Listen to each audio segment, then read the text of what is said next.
button. All right. Okay.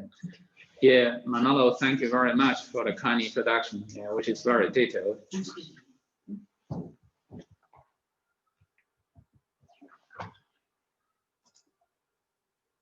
Yeah, try to get a full screen here.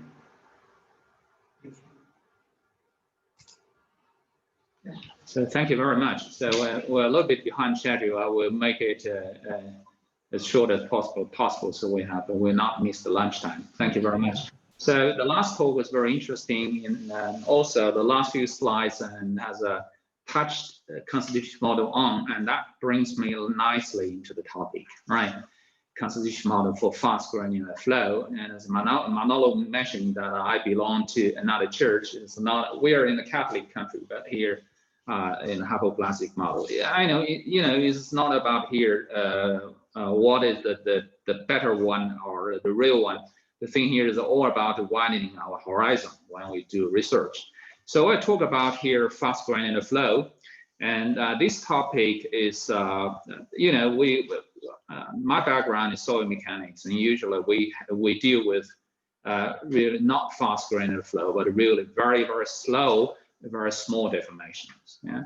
The thing came up when we worked on debris flow. We know that debris flow is a problem started with a landslide, or in soil mechanics we call it a slope failure, and then that whole thing runs downslope, and to go faster and faster, right? So, and then we end up in a domain where the material really deforms very fast. Deformation is really very large, and this is also where the strength of all these particle-based numerical methods lies in. So we just have a look at, and this is my talk about it here. We have a short introduction, and afterwards we have a look at the behavior of fast granular flow. And because if we work with a constitutive model, you need first to know how the material behaves, right? And then we have a look at what do we do here with a hypoplastic model. In particular, we got a theory already for the small deformation or slow deformation, and how to put this element of fast granular flow into this framework, right? And then we have a look at how the model performs, and then some of the conclusions. Okay, granular material we know, and all of you know, and is everywhere in everyday life. And here I got this picture from Wikipedia. And for geotechnical engineering in particular, very interesting is the debris flow, avalanche, and landslides, right? And we got which is completed a EU project where we worked for about 4 or 5 years on this problem. And there is a very unique of the granular material, that is the material can assume different state, very much like water, right? It's frozen, it's a solid state. Otherwise, you got here, usually we have in the fluid state, but when it is cooked, you may have a gaseous state. But the granular material may be in different state. Here we got 2 pictures. On the left-hand side is a picture from the United States, from the group in Chicago and Duke. And that is basically this kicked off this research in physics about granular materials. On the right-hand side, I got this picture from MIDI group, and that is the recent research from French colleagues. So all these 2 pictures show you that the same granular material can coexist. The state solid, which is the interior, and close to the surface, we got a fluid. And still you move onto the surface, you got really when these particles really are flying around and bouncing around, where you got really gaseous behavior. So this is make the granular material so interesting. So before, our domain is mainly the solid state in the interior. But when you move to the fast granular flow, and it will touch on fluid state and gaseous state. So how do we do this? You got it here. I would say here we got different approaches. And soil mechanics usually on far right-hand side, where we see here, we call it quasi-static regime. And when the deformation becomes faster and faster, and the material becomes more agitated, I will see here the granular material become really fast and furious. You can imagine that the particles that collide with each other. And if you look at the granular material as a whole, that whole thing will dilate. So the material finally from the dense state to a more dilute state. In extreme case, we call it inertial regime, where the material, the particles are further apart, and after collision, and they separate and flying around until the next collision, right? The research approaches in soil mechanics are mainly based on elastoplastic theory. Also, the hypoplastic theory is not very far from the elastoplastic theory. And in the inertial stage range here, the research is quite different, and there are some very well-established theories, mainly based on granular hydrodynamics, or we call it molecular dynamics, which relies very much on what we know from the gaseous molecular dynamics. So very similar. It's very much an analogy, but I will not mention about this. I will not discuss this approach, but there is a large body of literature. Just think about 1970s, Ogawa introduced the granular temperature, and big names like Campbell, like Jenkins, like Savage, and people have done quite a lot of things here. It's very much based on the assumption that the particles are spherical particles, or in the two-dimensional case, the disks, and the collision at the beginning, most of the time, are purely elastic. And this is very much based on the original assumption in molecular dynamics for gases. But still, we got some of the results we will see, and how to combine these two things, high speed, fast flow, and quasi-static versus slow flow, and how to put them into one consistent framework. So we need to have a look at how the experimental work is, because this is where we want to go, and we need to know what is the experimental evidence. One of the test device we use also in soil mechanics is the simple shear, because no other device will allow large deformation. In simple shear, we got two devices. We know that one is the NGI device, which is really consisting of the wires. So the specimen is confined to wire boundary, so it allows for large deformation. And we got a Cambridge simple shear, which is makes use of rigid platens. Both these tests are very widely used in soil mechanics, but still they allow only very limited deformation. I mean, limited not in the sense of very large deformation for the fast granular flow, but still we already know quite a lot of things about here. And very important point here is the critical state, because that's the state where neither stress nor volume will change. So this is very important for us, also for the fast granular flow, because there we will see the volume doesn't change if the material deforms at a certain rate. But in fluid mechanics or in the community of granular material, and we make use also some other devices. So one is here the Couette cell. So which is very often used in fluid mechanics to study the instability of the fluid flow. And the other device we use both in soil mechanics and the fluid mechanics, which is so-called ring shear device. And we have a look at how these results look like. But there is something I will say here when we move into the fast granular flow, and we see some of the very big problems, potential problems, which is very difficult to realize. Conditions to realize in the laboratory. So that's the influence of stress level. In soil mechanics, the stress level is very high, usually several hundred kilopascals, right? So this means that the self weight of the specimen is most of the times negligible, right? But when you move the fast granular flow, in many cases, the self weight is the only load relevant for the problem. Think about a debris flow or landslide, right? The self weight driving force is the only force in this case. So this means, in this case, the stress level is much lower, right? So in soil mechanics, we're used to stress levels several hundred kilopascals. But for granular flow, for fast granular flow or debris flow and landslide, and usually if you move close to the surface, we have in many cases only a few pascal, really very, very small stress. Yeah. And we have really, in this case, also very little information about how the deformation is distributed within the specimen. So we come to the experimental observations here, just to mention the first work, which is very pioneering work in this area. It's carried out by Bagnold from UK, and he's a legendary man. He's started basic research with granular materials with the publication of his well-known book, The Blown Sand and Sand Dunes in the 1940s. right? And then he introduced also the Bagnold number, which is the ratio between the collision stress and the viscous stress, right? And where we see here the lambda, which is here at the concentration, because the viscous stress is very much dependent on the density of the granular material, right? Where rho is the density, d is the diameter of the particle, and lambda is here the linear concentration. It's related to the density of the material, where gamma dot is our shear rate, and mu is the viscosity, right?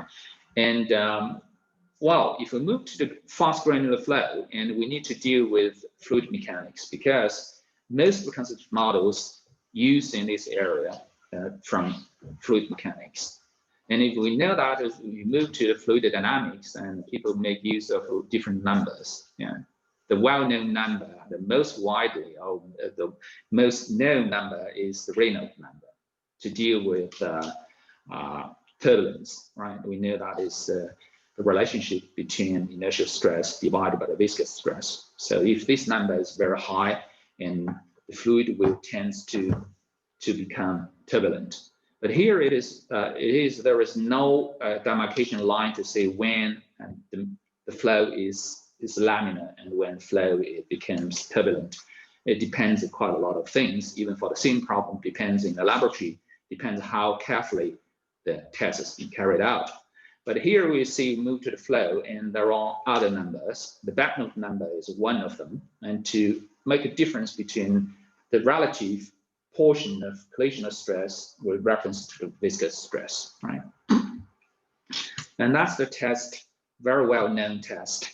So the first test carried out, and he's a man, not only Hispanic, was in the army during the First World War. He was in the desert, and that where his interest in the research of sand and granular material started.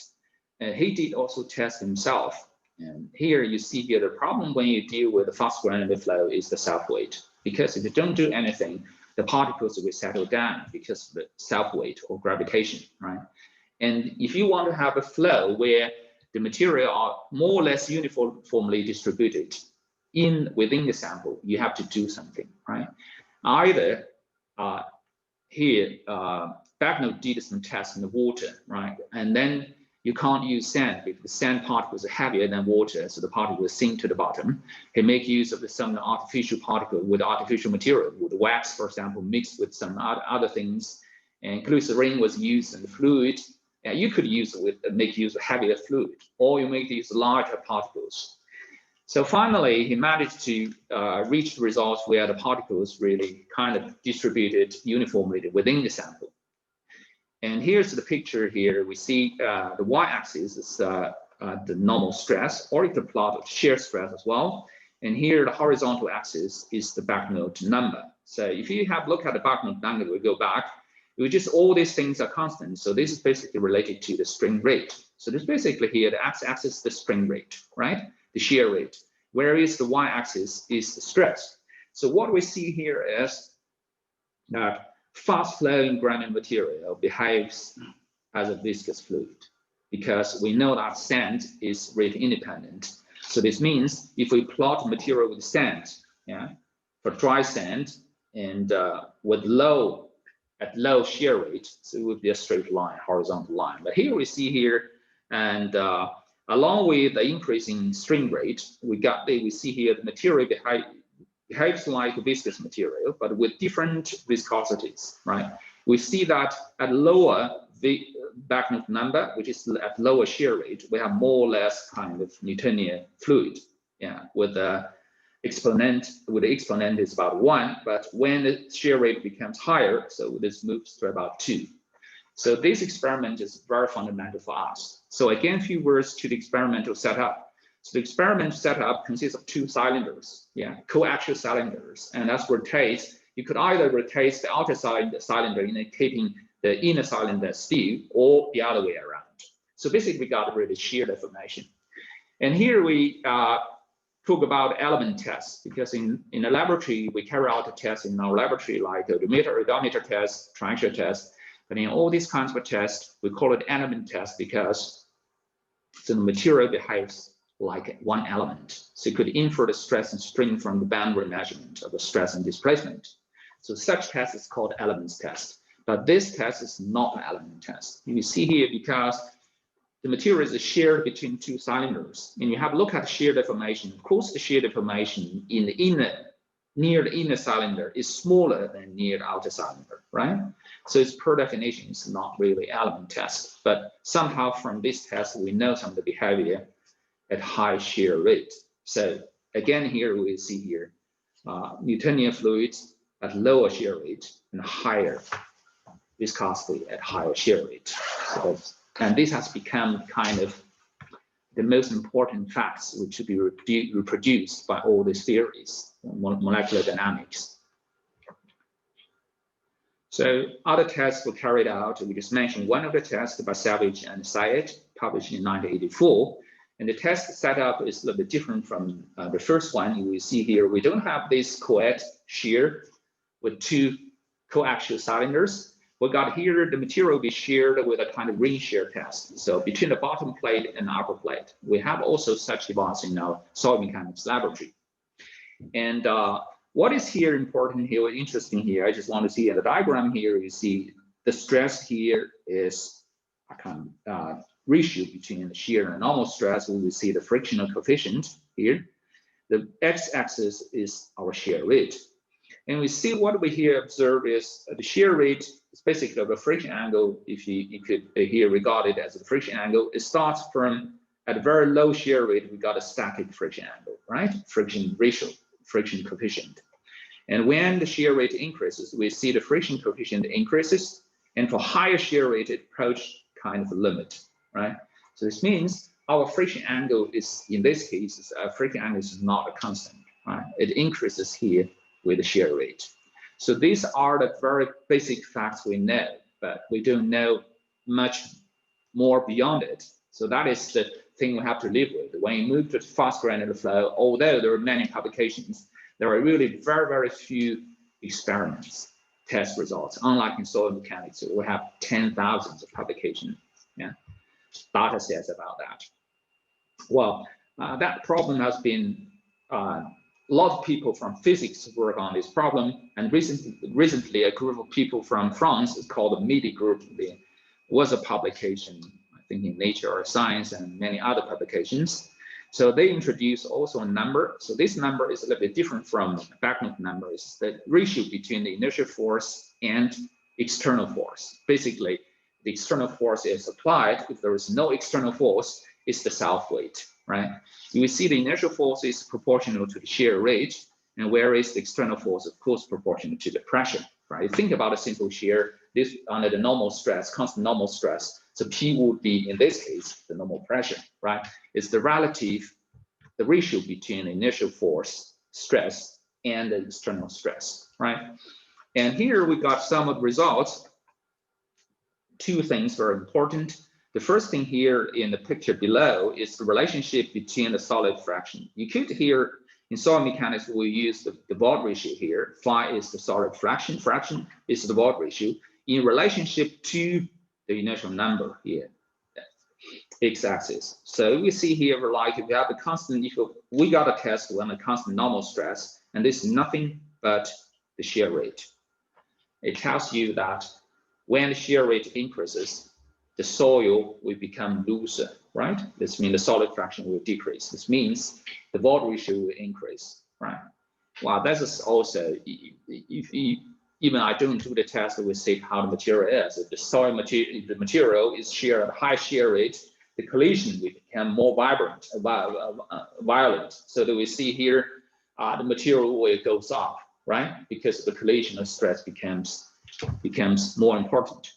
So the other fact, or the other fact, we say that the test is the friction angle will increase. We see the friction coefficient increases with the shear rate, or if you like it here, the inertial number, right? There's two things here put here. So this is a so-called concentric model. There are quite a lot of publications by this group. And yeah, we'll see how we can integrate all these things in our concentric model. The fact here is it's very difficult to do such tests in the laboratory, just because I told you the self weight, and it's difficult to reproduce uniform stress and strain there. So it is alternative. Alternative is to carry out the DM calculations, by making use of the method of discrete elements. So because there you can play with different factors, you can switch off the self-weight, right? You can do simple shear with very large deformation and all these things. It's really very attractive alternative. And many people make use of this alternative. And I will show you some of the two publications by the group by Professor Sun from Edinburgh University. And here we see what the fact here, the main result is here. We see here the shear stress is the y-axis. You see the shear stress. And the x-axis again is the shear rate, right? And we see how the relationship is, right? We show this one of relationship is shown here, but it's certainly the whole thing is dependent on the initial Wald ratio or initial density. So in the DM calculation, you can also start with a sample with the different initial densities and shear to reach a higher shear rate. So what we see here is we first see that the material behaves like viscous fluid. We see here, right, the line here. This line is squared, you will see here, and for very high shear rate, it approached a half. We got here exponent here, right?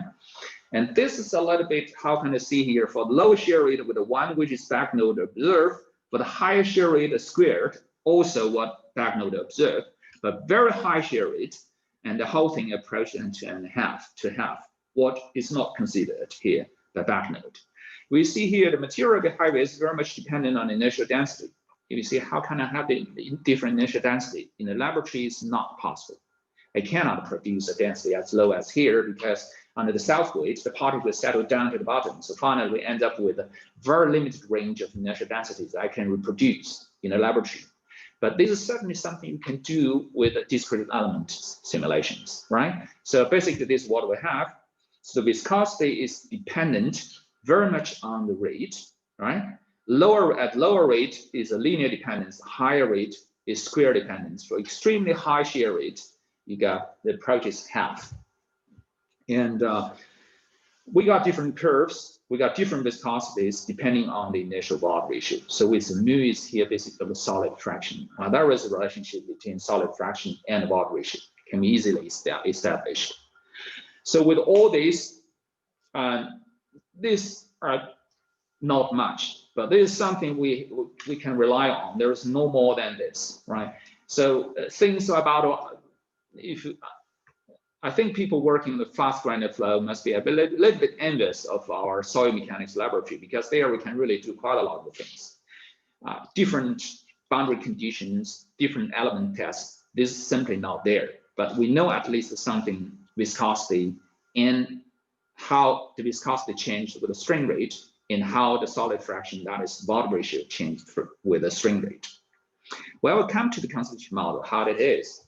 And here we make a very simple assumption. This assumption changes everything. So this basically model starts with a very fundamental assumption. We see that the stress inside the material has got two components. One is non-viscous, the other is viscous. We see that experimental results, right? The non-viscous or the inviscid stress can be taken from our previous model. We developed for soil mechanics. We see that percent at lower shear rate, the material behaves like a rate-independent material, right? For the viscous stress, we take another one.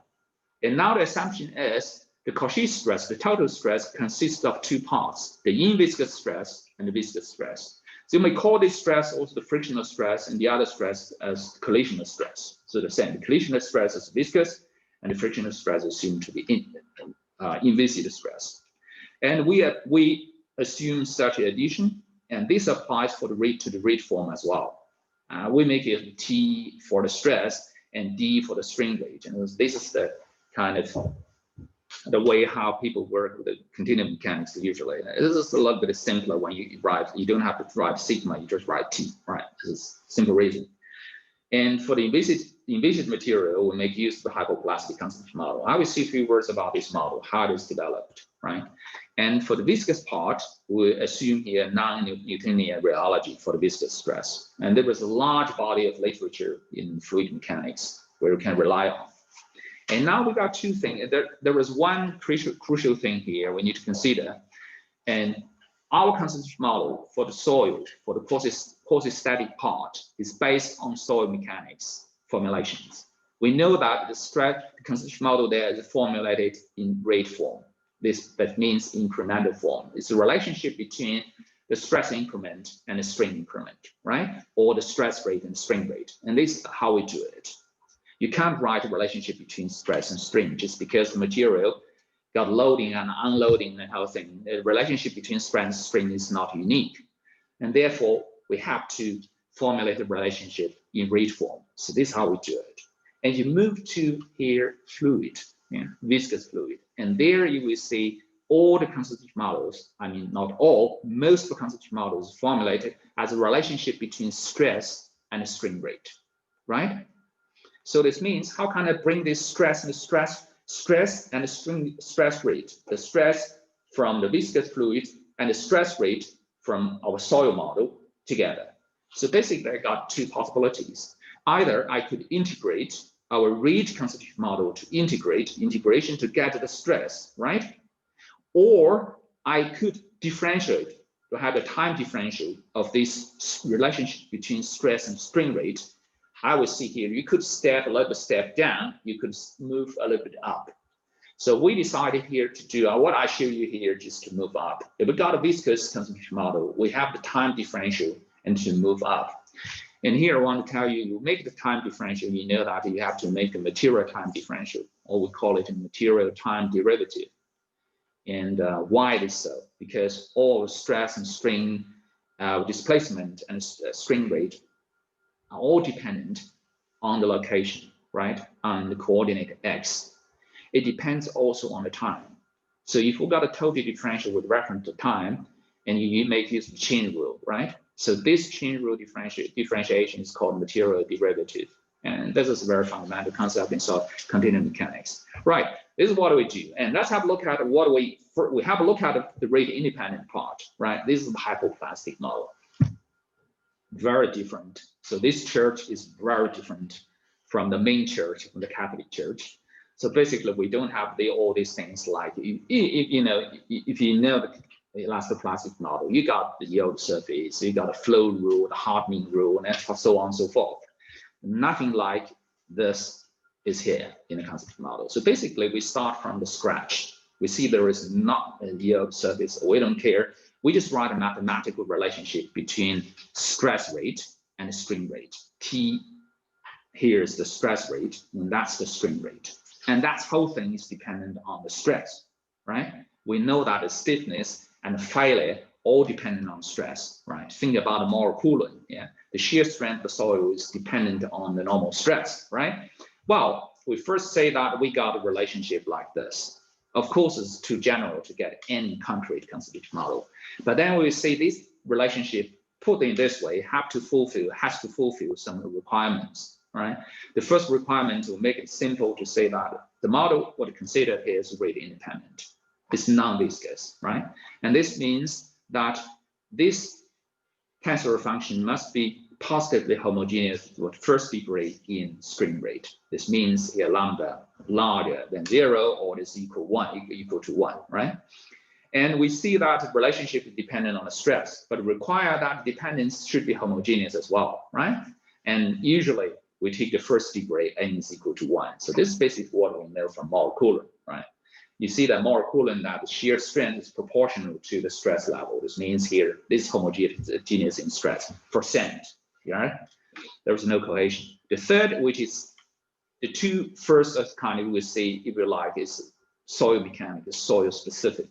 Whereas the third requirement is very, very general. So this very general requirement and bothered Albert Einstein as well. So because you could write a law, I mean, relativity theory is very much like a constitutive model, which is thought to be a law which is valid for the whole universe. No matter you're on the Earth, you're on Mars, no matter where you are, this model should work, right? So if it should work, it should be objective. This means that it's independent of any rotation of the reference coordinates. So this means we rotate it. If you rotate the element, it's equal to rotating the whole function. I'm sorry, here should be Q as well, right? Q and Q transposed, right? If you rotate the variables of a function. This is a tensor function, second order, right? If you rotate these two elements, this is equal to rotate the whole function. If it's like this function is objective, right?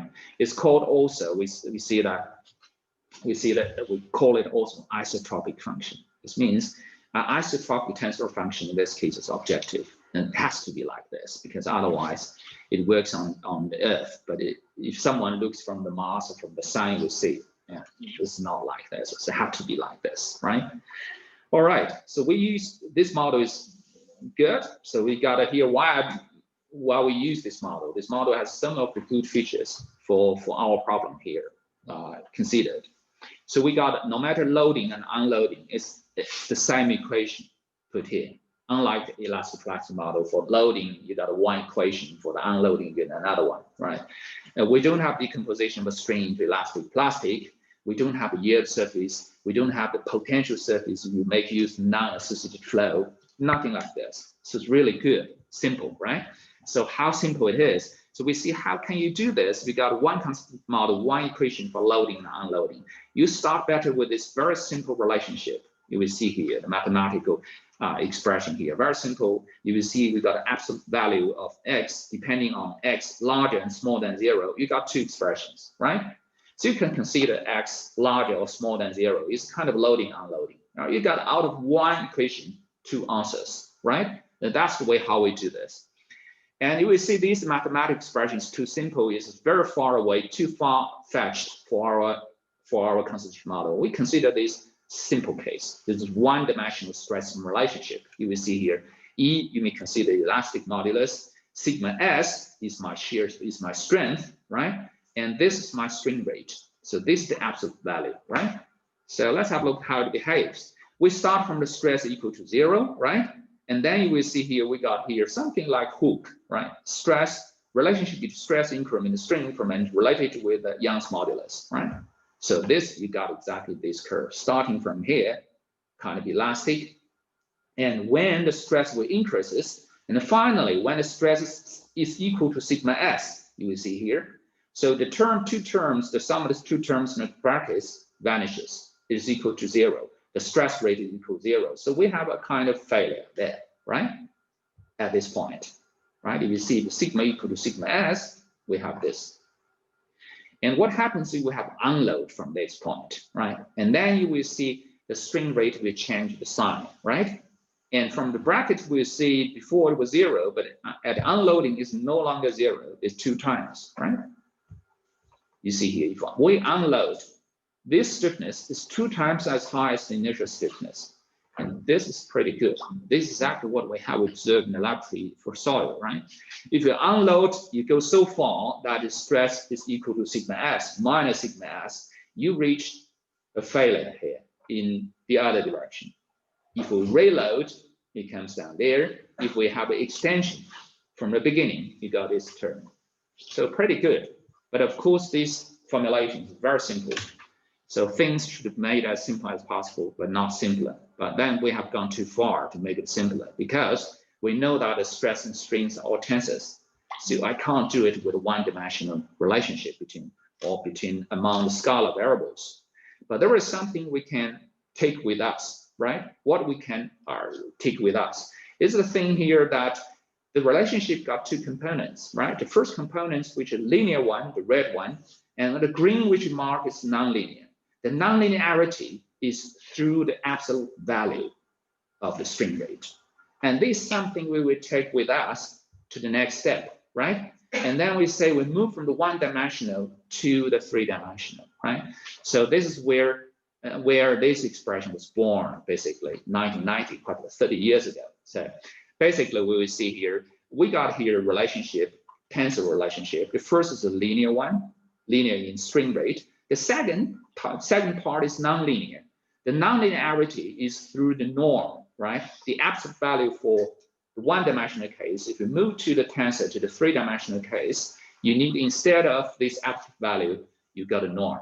Yeah. In order to understand it, we go one step down. We see if the tensor is difficult to understand, you may think about vectors, right? So this is nothing but a normal vector. The norm of vector is the length of the vector. But if we move to the two-dimensional case, a three-dimensional case for the second order tensor, and this is also the norm, the length of of the tensor, right? So linear, nonlinear part. So this is first kind of formal formulation, 30 years ago, quite a long time ago. And now let's see how can I find these functions, linear function and nonlinear function, right? You will see here the nonlinear function is a little bit different from the linear function because it depends only on the stress, right?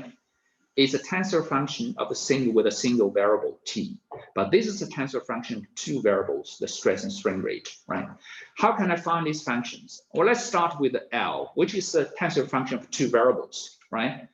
And well, mathematicians work out theorem in the 1950s and 60s, and that's what the birth hour for continuous rational mechanics. So they find out in order to fulfill this requirement of objectivity, right? And this means in this case, the function has to be isotropic tensor function. In order to be this, have a look at L, right, of two variables. And then these isotropic tensor functions can be expressed in this way, right? And there is some assumption.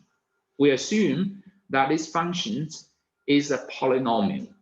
This is the function, this is the assumption. Of course, you see there are hundreds different kind of functions, think of a sine function, cosine function, and so on. But here, the basic assumption is it's a polynomial, right? And then they find out if it's an isotropic function, and this function that can be expressed as a sum of several terms, right? The number of the terms is limited. For example, for these two variables, the number of terms is limited to 9, right? So with a tensor T, the stress, D is the stress rate, and the tensors and their products. And there are some coefficients, alpha null to alpha 8. So what are they? They are coefficients, but they are not constants. They are dependent on the variance and joint invariance, on the invariance and joint invariance of the stress and the strain rate tensors. So we know that very simple one for the stress tensor, we know that the stress tensor has got a 3 invariance, or we got a 3 principal stresses. From these 3 principal stresses, from the stress, we could have also 3 invariance. So, but here you've got a 2 tensors, so a little bit more complex. You got here a little bit, not only the invariance, but also the joint invariance. So anyway, so we got something here. If you want to have a tensor function, you got here, we see all these terms. We could pick some of the terms and put in the constitutive model and give it a try. So we see there is no big theory behind it. So the hypoplastic model, you got a framework like this, and then you got some of the elements, some of the terms, which are potential candidates for the constitutive model, right? Good. We could select all these terms and put a constitutive model. What we do the next is to determine the parameters and carry out some of the element tests, right? To simulate some element tests and see how good these terms are. So you will see this is kind of try and error. And then the next one, before we start with trying, we see how many terms do we need, right? And we find out finally the minimum terms that we need are the 4 terms. So basically, usually we choose to have 2 for the linear terms and 2 for the nonlinear terms. So we just skip the details. One of such a formulation was in 1994, widely used, has got this form, right? We see got the 2 terms, right? The linear term, two linear terms, the 2 nonlinear terms, right? And the TD is the deviatoric stress here, right? Good. So let's have a look at this constitutive model. This constitutive model is homogeneous to the first degree in stress. You will see here, homogeneous in stress, the first degree. And here we got a T here. TR is the trace, right? So the sum of the elements along the diagonal of the vector of the tensor. And here, because of T, we got a T squared. So in order to make it first degree homogeneous, we need to divide it by here trace T. So trace T is nothing but our P, a hydrostatic pressure. Okay, and similar happens with the T squared, and then we got here in the denominator we are divided by T, basically about trace T, and similar with here, right? So we see here the whole thing, the constitutive model is homogeneous in stress. What does it mean? It means that you can make a calculation starting with stress 0, because if the stress is equal to 0 and whole thing is 0, you cannot make a start, right? And this does not really bother me, because in solid mechanics, the minimum you got a self weight, right? And usually you got a stress much higher than this. And the second thing here, we see that the formulation is positively homogeneous with the first degree in strain rate. You see here, that is first degree. And here we see here, in D, this is the D squared, and basically this norm is D squared as square root, right? You got a squared and a square root. Again, you got a first degree in D. So this means the constitutive model basically is rate independent, right? So this means if you do a test, you simulate the traction test with different strain rate, you get always the same curve, right? And we got the 4 parameters, C1 to C4, and they are dimensionless parameters. This means they're numbers, right? So 100 or minus 305 and so on. So there's no unit. So that is something I'm often asked. People will say, well, what's the physical meaning of your coefficient? Now we see here, all right, the physical meaning is, there is no physical meaning. Now, don't think too much about the physical meaning. Yeah. Physical meaning is very much based on the theory, right? If no theory, there's no physical meaning either. Think about Young's modulus. Young's modulus doesn't make any sense without Hooke's law, right? Yeah, you would think about resistance, the voltage, all these things, and you may think the resistance, electrical resistance, is a kind of something with a physical meaning. It's not. Without Ohm's law, it's nothing, right? All right, and we got here four terms. You may ask, why do we need four terms, right? Basically, we look at the stress, think about a traction test. Look at the stress strain curve, right? You got here, in order to fix this curve, we need the beginning point, the point at the beginning, and the point at failure, basically elastic and failure. And this for the stress strain curve. For the volumetric strain curve, again, we got the initial dilatancy, we got a failure dilatancy. So basically, we need minimum 4 terms. Yeah, I need to say a few words, but kind of a few words about how is the approach here between elastoplasticity and hypoplasticity. I will see here, look at here, I have on the left-hand side, the approach in elastoplasticity. So we start with a Philly surface or yield surface, whatever, and you write it as a scalar function in space, right? So this is what we do. And usually this function formulated as a function of the principal stress or even stress invariance. So anyway, it's a kind of surface in the stress space, right? And then we will see that the plastic strain increment is in the same direction as the outward normal to the yield surface. So this is a long sentence, but to put it very simple, is I got a surface. The surface got here gradient. The gradient is outward normal, and the plastic strain increment exactly in this direction. All right. For soil, there is no proof. I mean, for metal, probably, yeah, to a certain extent. But soil, there is not. The separation between elastic plastic deformation is really very artificial. So this is basically convenient. I would say it is really a very good way to do this. Think about the constitutive model.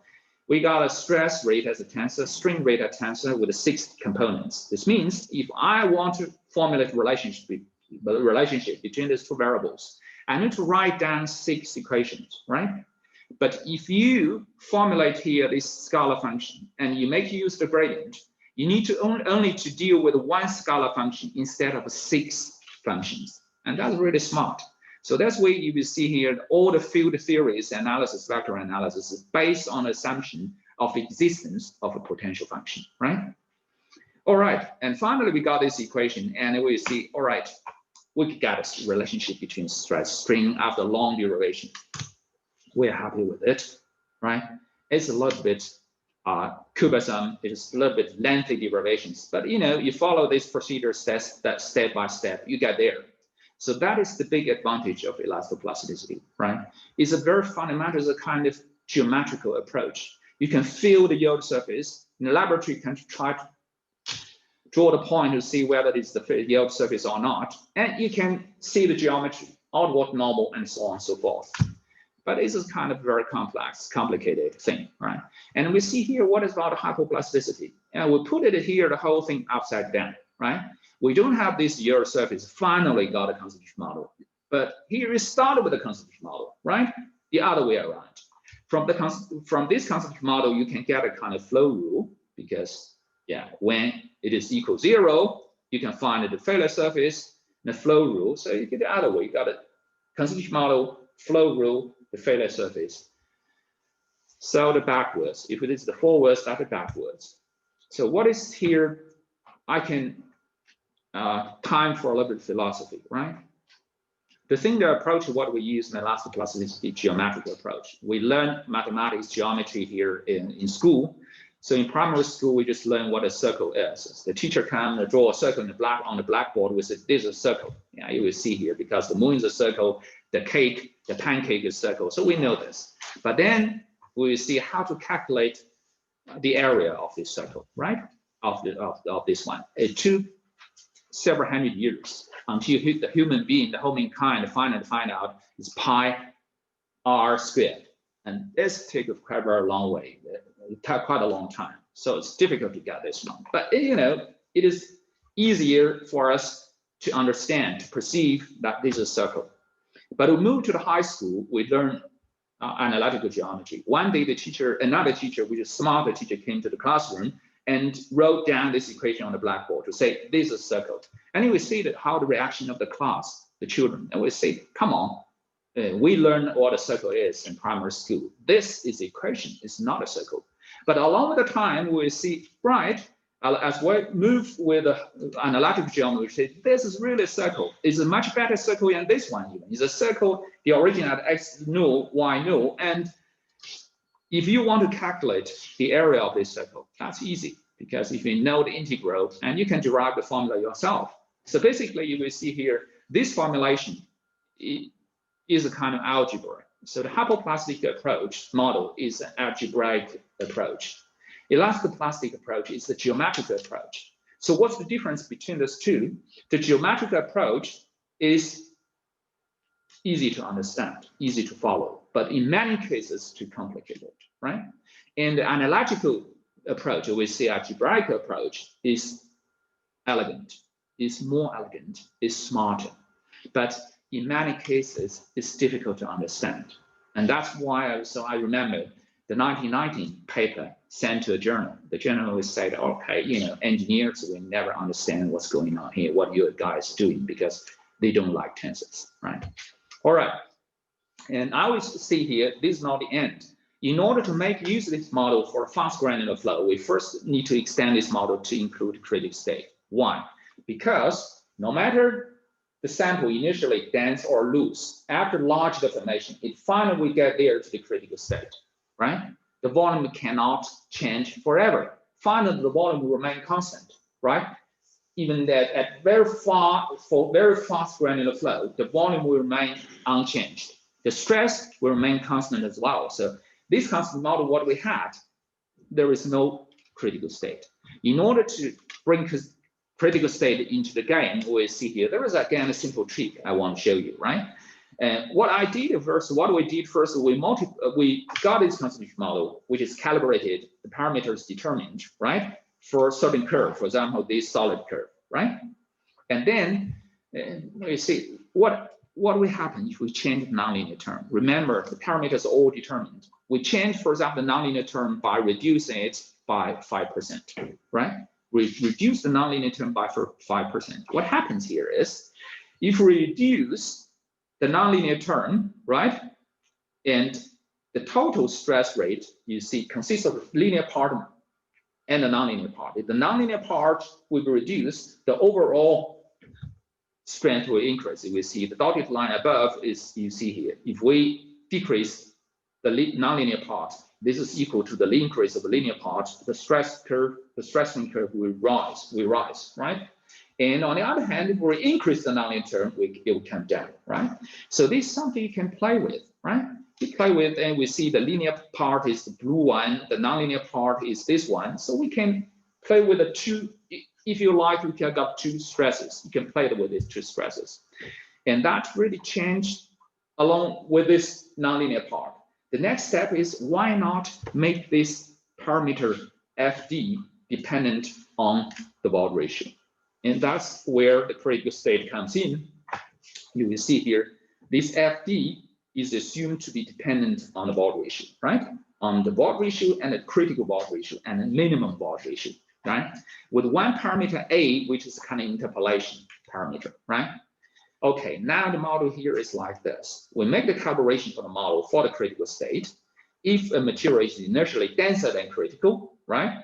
And you got here value FD, which is smaller than 1. If it's looser than critical, you got a value which is larger than 1, which gives rise to a reduced or increased nonlinear term. And finally, the overall behavior will be different, right? Of course, the Baud ratio will be updated during the calculation. You got really beautiful curves. You can simulate all this, for example, here. These are all with the same set of material parameters. You will see no matter how the initial Baud ratio is, they all for large deformation approach the critical state. So that's the case for the stress, and that's the case for the Baud ratio as well, right? For drained and undrained behavior. This part is very important because that's one of the stems we need, one of the puzzles, important puzzle piece for the whole picture, right? So for the undrained case as well.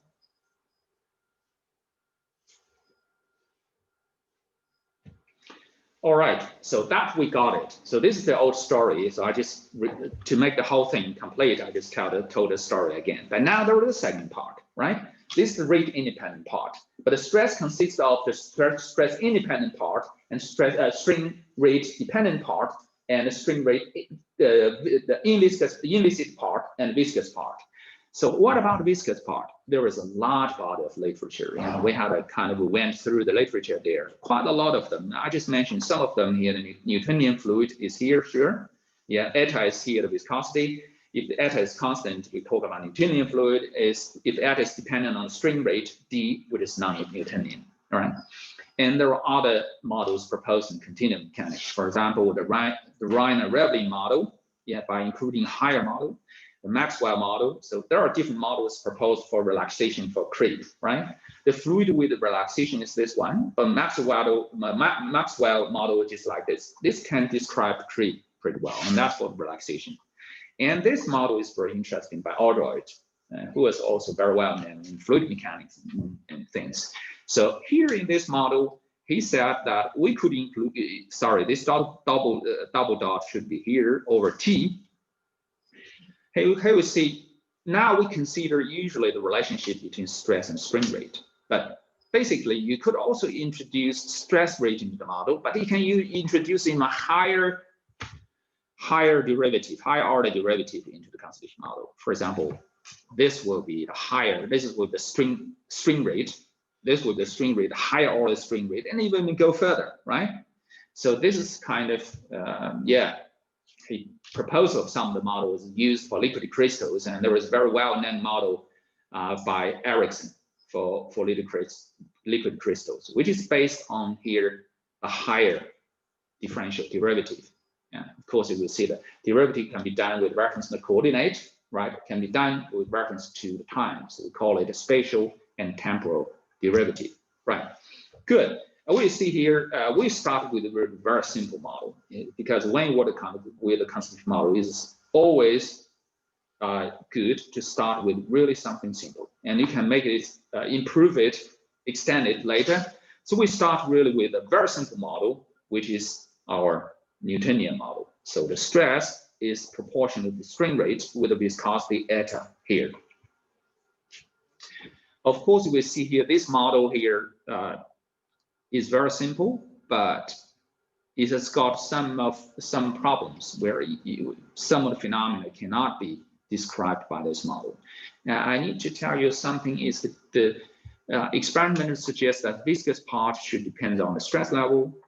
A higher order derivative of strain can model the acceleration. In fact, we try to here to increase how can we get it acceleration? Now the question is, that's not a big problem because we got a stress rate is the sum of the inviscid stress rate, which is hypoplastic, plus the viscous stress rate. But this is not a stress rate, it's stress. But we can do it by taking the time differential, right? I'm not seeing the time differential. We're taking material time derivative of this one.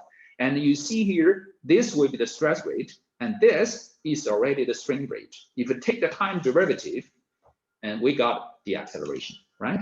So you see here, the strain higher is the strain rate, still higher is the strain acceleration, right?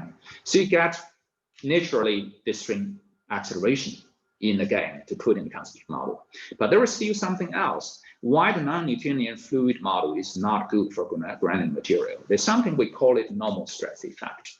So what does that mean? All right, this is something really when it came out, very surprised for fluid mechanics, because they didn't expect this. This means when you shear, we got a shear deformation, yeah, and then the shear stress will change, right? But the normal stress will also change for granular material, right? Because of that latency, right? If you want to have such things, you cannot use the non-Newtonian fluid, for sure, because if you have a simple shear with constant volume, you will find out the stress, you don't have the normal stress. A shear deformation produces only the shear stress, right?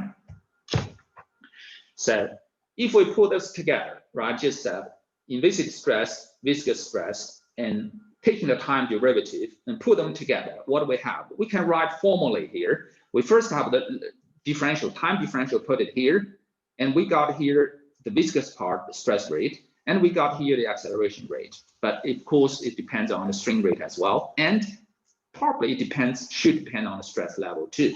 So this is the formal kind of formulation. And how we get this acceleration tensor, we know that we take the material time derivative, but this is not objective, usually not. So we need to take the Gell-Mann rate. All right, why the Gell-Mann rate? Okay, because the material will deform, the coordinate system will rotate. If you don't have this one, and this stress, the material time derivative will not be objective. So all the variables in the constitutive model must be objective. So this means we are not allowed to use this one. So, but this, after adding this term, is objective. All right, what is this? VW, what W is the spin tensor, basically rotation rate. Okay. So the d dot is our acceleration. You will see here, x is the coordinate, x1 dot is the speed, x2 dot, double dot is the acceleration. Basically, it's the kind of acceleration tensor, right? And have a look at this term. If we got here a test without rotation, think about the traction test. The rotation will be 0, the spin will be 0, and then these two terms are identical. So basically, it doesn't make any difference if you don't have the rotation of the principal axis. Good. We see here this model, kind of Newtonian model, cannot produce the normal stress effect. And what is the alternative? And we can go back to the representation theorems. We can pick out some of the terms here. You will see here, right? This term first is the Newtonian term. The second here term is the cross product between stress and strain acceleration. The third term is the square. And for the simple shear, you could write it in elements, write it in components form, in the matrix form, you will see it looks like this, right? You will see for the term in the middle, you got a cross product between the stress and the acceleration. This means for this term, we may have a normal stress effect. And that's why the decision finally is on this. All right, it looks like this. So this is our constitutive model for the viscous stress part. With the viscosity here, the viscosity we know is not constant. It's dependent on the density, on the solid fraction. Well, it depends on the Ward ratio. And some people you will see even it depends on the gradient of the velocity, right? But that's something else. Is you really get some kind of non-local model or gradient model. All right. So these some of the dependents are in particular from chemical engineering. Lots of publications about that. You may find some of the formula, empirical formula for the viscosity. And what we use the viscosity looks like this. Very simple. You will see here a viscosity is dependent on the strain rate, right? And with M1, M2 with the parameters, right? What do we want to see? Why it looks like this? Because we want to simulate the observation at lower strain rate. The relationship between stress and the strain rate is a linear relationship, Newtonian fluid. For the higher shear strain rate, we got a square dependence. All right, so we put everything together, we got a constitutive model. But there is something I want to tell you, right? Is this constitutive model, you see here the in-viscous stress. The in-viscous stress, the constitutive model, accumulated in-viscous stress there alone, right? The viscous stress, accumulated viscous stress alone. So there is no interchange between these two things. And this is really very important, and nobody has done it before, right? Of course, the sum of these two stresses must fulfill the equilibrium condition, right? But each stress will be accumulated separately. That's very important. So now we have a look at how this model looks like, the performance of the model. Right, I'm close to finish. So we write a simple shear test. Why the simple shear test is so important? Because it is really relevant, very relevant for the slow failure. Think about a slow failure along the planar failure plane, right? The south weight is the stress. Yeah, if you can see the soil layer below the surface, and there you will see the normal stress is constant. So therefore, the shear stress on the constant normal stress is really the only element relevant test for this case. So let's write out the stress tensor and the strain rate and the spin tensor right out. And the movement, the deformation of this simple shear looks like this, right? And F1, F2, that stands for the shear deformation. F2 stands for the dilatancy, right? But these are very simple formulation, and we find out expressions from any continuum mechanics textbook. All right. And then we could, from here, we find out also our strain rate tensor, our spin tensor, and we can find out also our acceleration tensor. Of course, the Gell-Mann rate of the stretching tensor, right out this way, right?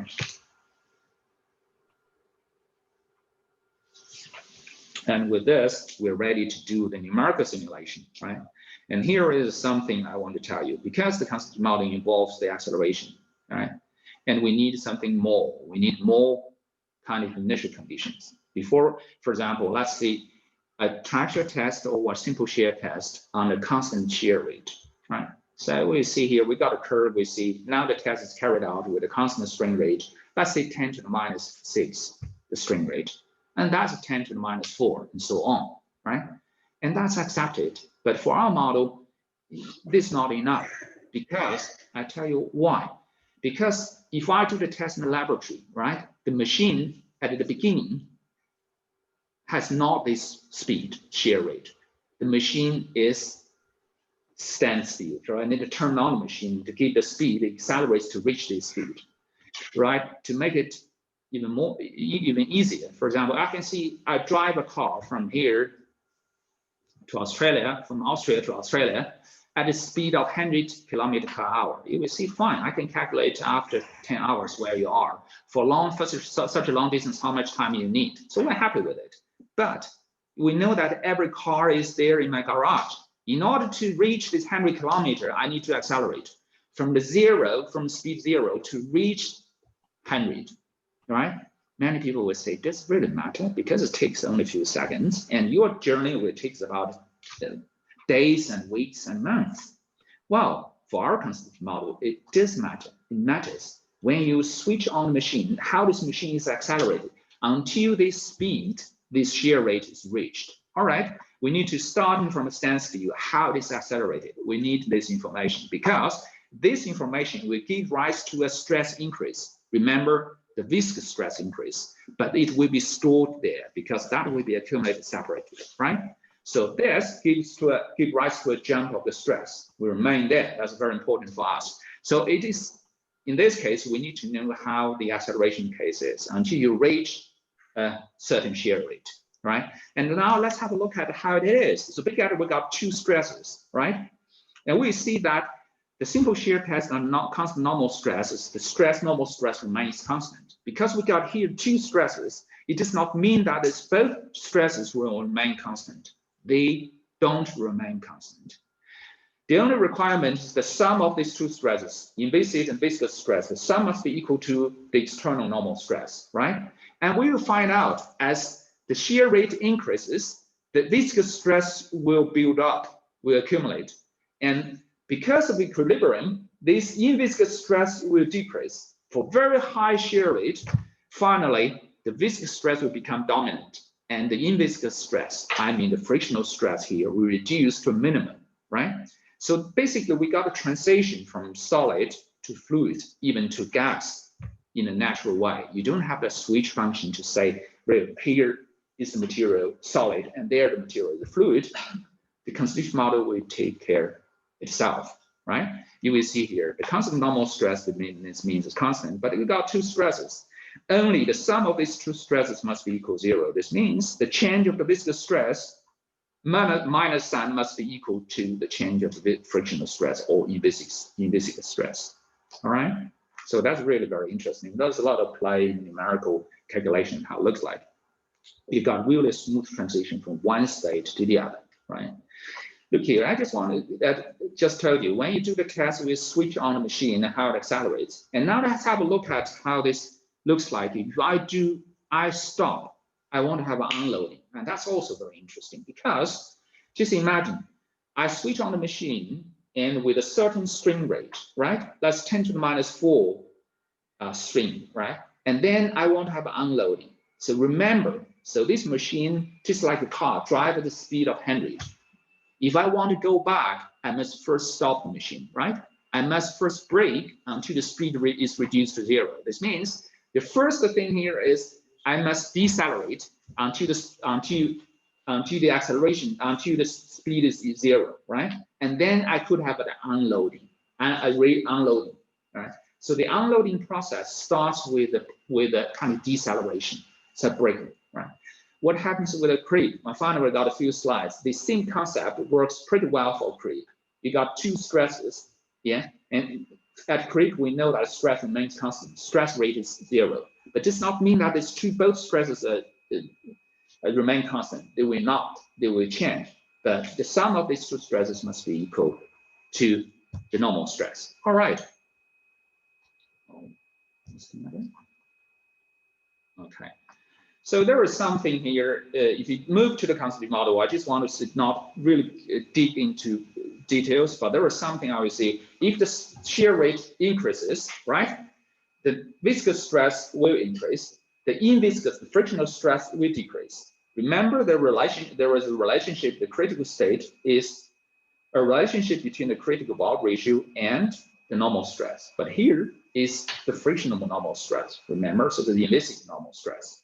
But during the shear, we know that the frictional stress will decrease. This means that it will move along this critical state line. You will see here the material become looser and looser because the bulk ratio will become bigger, right? It become bigger because the stress reduces, right? So what happens here? Let's have a look at how this test will be carried out. You start from 0 speed, right? And we increase the speed. And first of all, the material behaves like a solid, right? Until failure, until critical state is reached, which is this line, critical state line. And then the speed further will be increased further. And you will see here, my frictional stress will decrease. This means the stress path will be such that the stress path will move along this failure line. So it is still on a critical state, and it comes down, right? But of course, you will see the bulk ratio here will become bigger. And that explains also the fact that when I shear, the soil sample will become higher, become higher. This means the solid fraction will reduce or the bulk ratio will increase, right? So it's basically the background information. We could compare with, we got a numerical calculation with the solid fraction dependence on the initial number. Initial number here is basically the shear rate. You will see now the solid fraction really decreases here with the shear rate. And this is my ratio between the shear stress and normal stress, and that increases. Although the trend it agrees pretty well with the test results, although we got here a plateau and it increases further. So this means that the test observations, very, very scanty observations. We have really very few observations we could rely on, but they are well reproduced with this formulation, right? But here you could see here, and also the big range of the strain rate. So covering from 10 to the minus 4 to 10 to 0. So basically here, 1, 2, 3, 4. 4 orders of magnitudes. So usually, for granular material flow, even for debris flow, so we are moving perhaps within 1 or 2, maximum 2 orders of magnitudes, right? So finally, I just want to see here, this model has got from this model, we got some byproducts, right? You could see here, okay, this is our model, this is the acceleration, and let's have a look how to do the creep, right? For creep, it's like this, the stress rate will be 0. This means here, this will be 0. And we got two stresses, this one stress, the other stress, they will be accumulated here independently. So for creep, this is equal 0. This means that the two stress component, the stress may change, but the sum must be equal to the creep stress, right? We just skip here the details. We simulate the stress with the frozen soil. We need a cohesion, which is S. We still make use of the Constitutive model in 1994.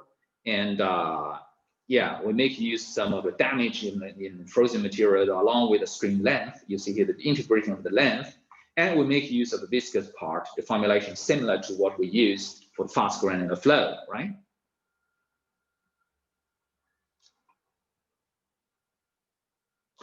And you see here for different temperatures, it's a pretty well simulated for transfer test. It's deviatoric stress difference over actual strain on the different normal stress with different temperatures, pretty good.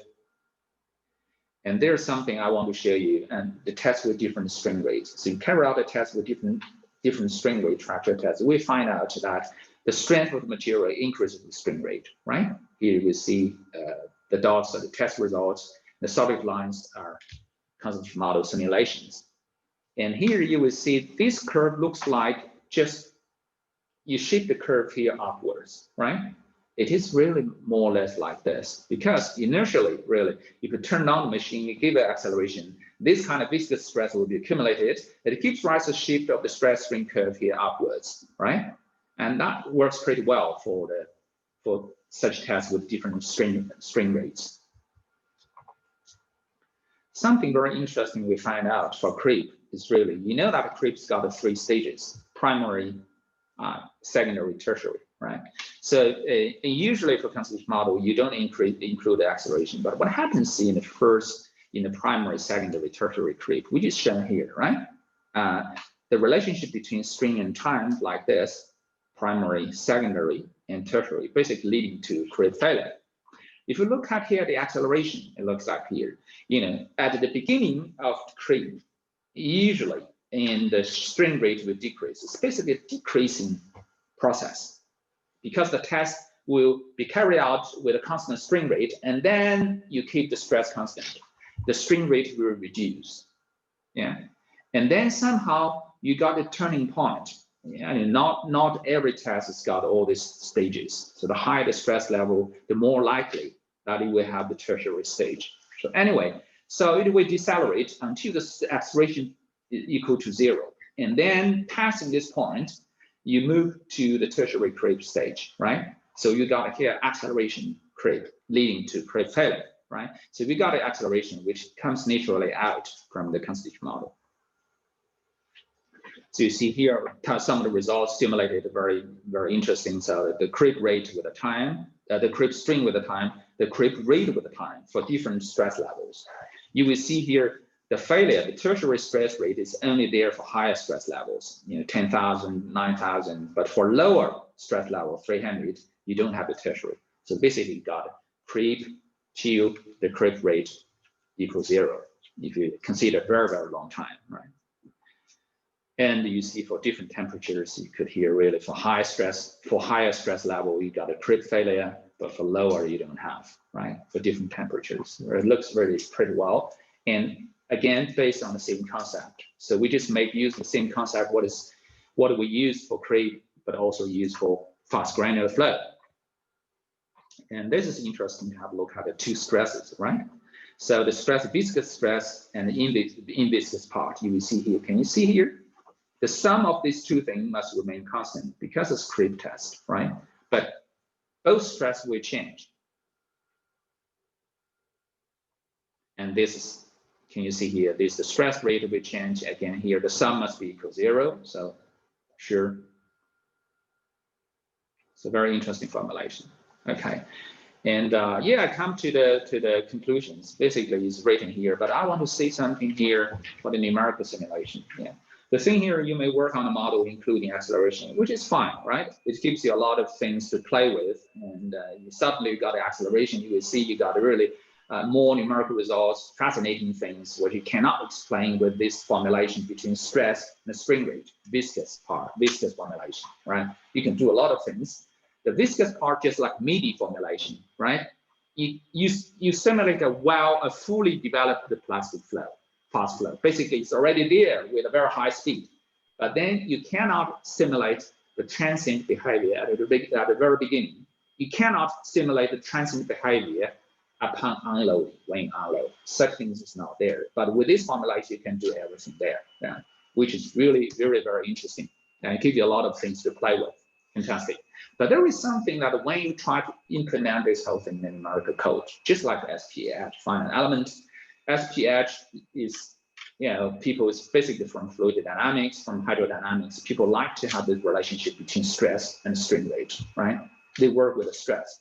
But if you come with a stress increment and the acceleration, that becomes a little bit more trickier. But remember, even a finite element, if we do the analysis, dynamic analysis, you got here the acceleration right away. You can make use of the information to do something more, right? This is what, there's still a long way to go. I think some of the guys in our group really works on a numerical simulation to see whether we have any benefits. In particular, I'm looking at the transient behavior, not at a fully developed flow. And that's well covered with the drug prop or whatever model you have. So that's the final words I have. I think, hopefully